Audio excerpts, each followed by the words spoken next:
Today on Rappler, Iglesia ni Cristo is set to endorse Davao Mayor Rudy Duterte and Senator Bongbong Marcos. Industry leaders say the local businesses are flexible enough to work with any president. Senator Sonny Trillanes says Filipinos would be shortchanged if Davao Mayor Duterte becomes president and the truth about his unexplained wealth comes out.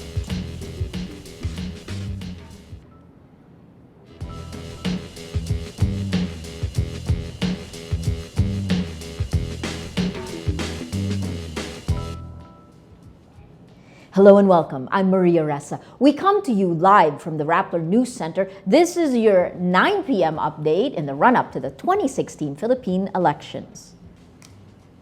Homegrown church Iglesia ni Cristo is set to officially endorse Davao Mayor Rudy Duterte and Senator Bongbong Marcos in the 2016 elections. A Rappler source says the INC leadership is expected to announce its candidates at their worship service Wednesday night. The tandem are in a sample ballot obtained by Rappler. INC leadership reminds followers to stick to these choices when they cast their vote. 2 days earlier, INC disowned a letter supposedly from INC leader Eduardo Manalo telling members to support Duterte's presidency. INC said it would file a case against the person behind the fake letter. Recently, the INC also fended off rumors it was endorsing the vice presidential bid of Marcos. The church usually announces its choices a few days before the elections. The religious group is known for voting as a bloc. Businessmen and industry leaders say they're resilient enough to work with whoever wins on May 9th. PLDT Chair Manny Pangilinan says, quote, "Let's just deal with whoever is the next president. I think all of the candidates are pro-business."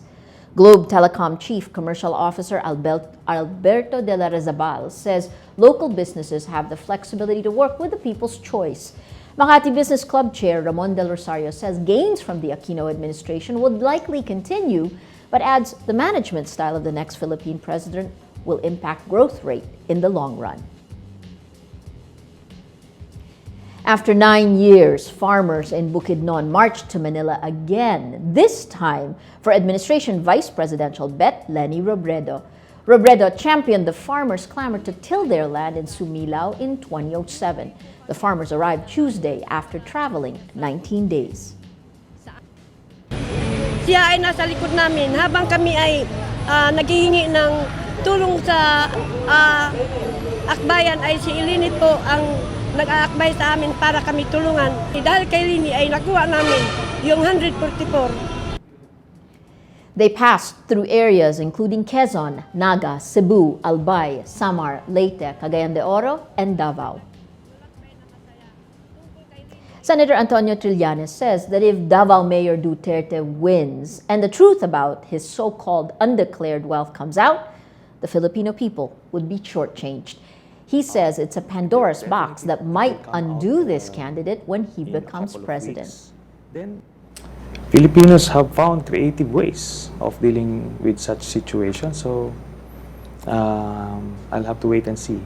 Remember, even if he wins and we'll know the results, I think around mid-May, he will only take his oath on June 30. So there's that period of time wherein people can do what they need to do. In the meantime, what will you do from now? In Britain, London mayoral candidate Sadiq Khan had a strong lead in final polls before Thursday's elections. This could possibly make Khan the first Muslim leader of a European Union capital. 2 surveys on Wednesday show Khan's lead of up to 14 points over his rival, multimillionaire Zach Goldsmith. The 45-year-old Khan is the son of a Pakistani immigrant bus driver who grew up in social housing, worked as a human rights lawyer before becoming a government minister. Here's a quick rundown of tonight's 8 p.m. news. Davao Mayor Rudy Duterte reveals more bank certificates. The communist New People's Army releases the 4 remaining prisoners of war, and North Korean media hails Kim Jong-un as the great son of the 21st century. To watch more, click on the link on this video.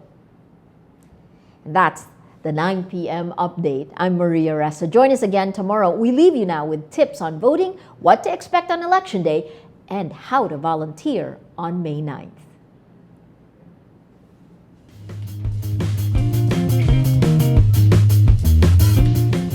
Voting on election day? Here's how. Come early. Make sure you are in the right precinct as designated by COMELEC. The PPCRV Voters Assistance Desk can also help you look for your precinct, sequence, and room number. Once you determine your correct precinct, approach the Board of Election Inspector Chairman to get your ballot.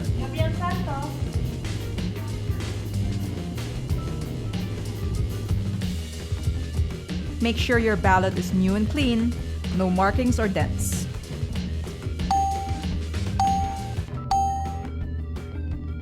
Now it's time to vote. Cover your ballot using the secrecy folder.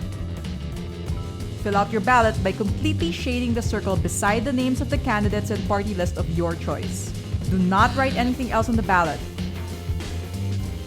Don't tear, smudge, or crumple. Using your phone in any manner inside the precinct is prohibited.